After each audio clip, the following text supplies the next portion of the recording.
I was running a new employee orientation.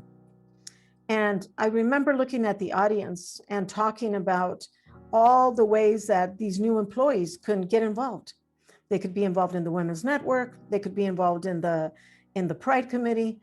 They could get involved with the Black Network. They could get involved with the Hispanic community. They could also get involved with the Asian Employee Network. And as I looked at the audience and I saw a lot of white males, I realized I don't have anything for them. I felt bad as a diversity professional. I felt like I wasn't really being as inclusive as I could be. How could I be head of diversity and not be able to provide a place for men?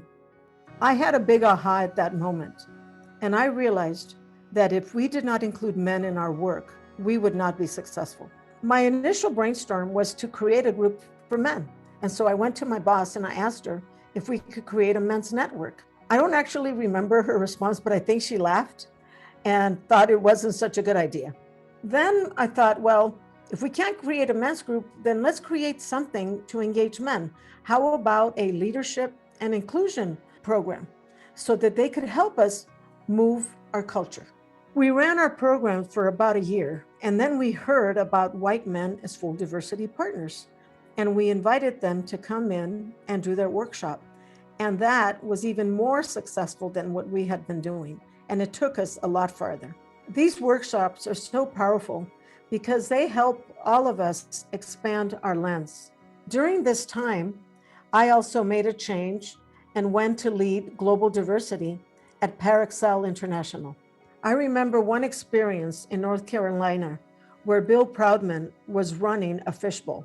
At one point, an openly gay male stood up, looked at all around, and said to us, "Women, how have you been putting up with this for so long?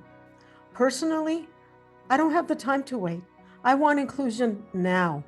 In that moment, I became very emotional, and I realized how powerful these learning experiences could be, because all of us come from so many different places.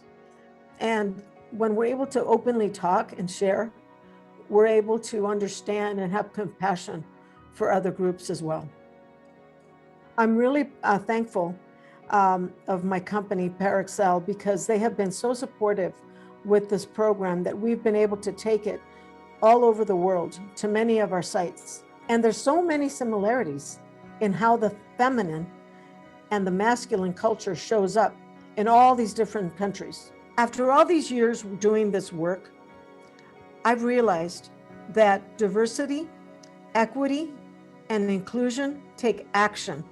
It's not going to happen passively. We all need to be allies for each other, and men need to be included fully, not just to help women and other folks of difference, but also for their own inclusion. I found that what scares me the most is what I need to dive into to learn and grow. And this work has helped make me the person that I have become.